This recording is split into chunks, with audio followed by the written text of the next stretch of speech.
Hello friends! My name is Shayla and today I am here to wrap up the month of July for you. As you guys know, I did participate in Booktubeathon in July. I will link that wrap up for you so that you can check that out to see what else I read in the month of July. But I've got the rest of what I've read here. It wasn't too much. Things were slowing down. I warned you guys that would happen. And let's just dig right into what I read. So first up, I want to talk about Last Judgement by Michael Cannon. This is about an 80-page book. It was a really fun sci-fi read. I don't know if he's serializing this or it was just the start, but I know that I really enjoyed it. I gave it 4 stars.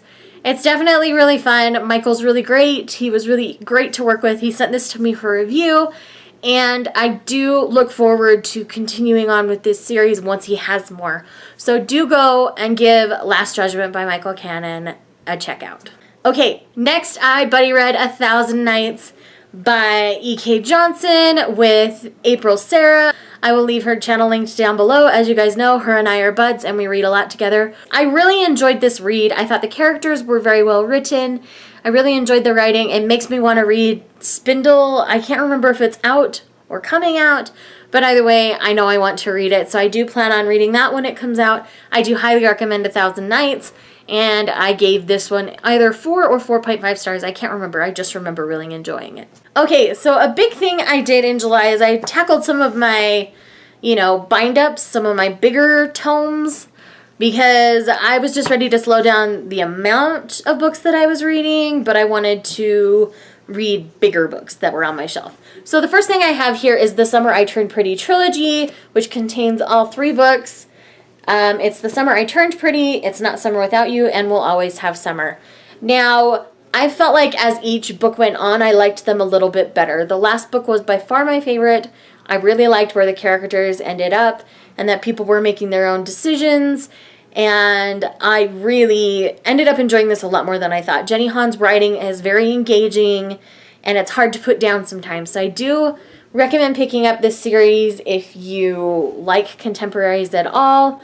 I believe it was like 4 stars, 4.25 stars, and 4.5 stars. So all of them were decent, but I did enjoy We'll Always Have Summer the most. If you have not read these, most people have. I'm just the weirdo that didn't. I found this at Target for $10 with all 3 in it, and it's a nice floppy paperback, and floppy paperbacks are my fave, as you guys know.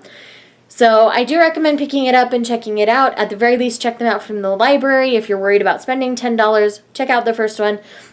Again, I did like it better as it went along, so if you like the first one at all, just go ahead and pick up the whole trilogy because you'll love the last book. Alrighty, next up, I finally tackled this beastly dragon book called Dawn of the Dragons. This is the first bind-up in the Age of Dragons series, which contains Here There Be Dragons and The Search for the Red Dragon.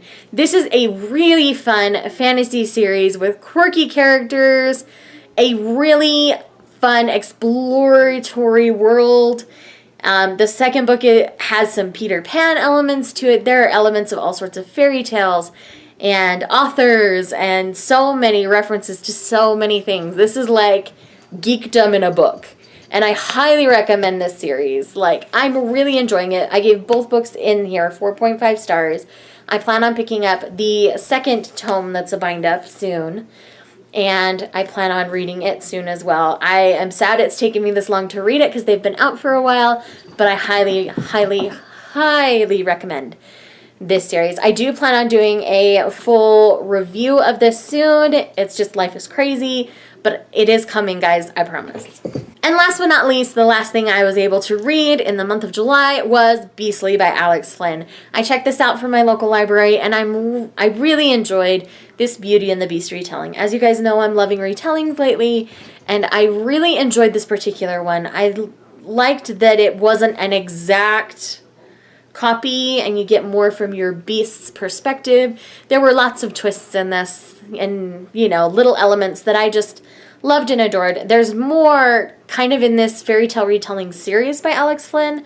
I'd like to check some of those out as well. So if you have any more Alex Flynn recommendations, definitely send them my way because I thought the writing was very engaging. I ended up giving this one 4 stars. So guys, that is my July reading wrap up. I know it wasn't too much. Again, Booktubeathon wrap up is down below, and I will talk to you guys soon with what I plan on reading and a little bit of what I've already read in the month of August. Have a great one. Bye.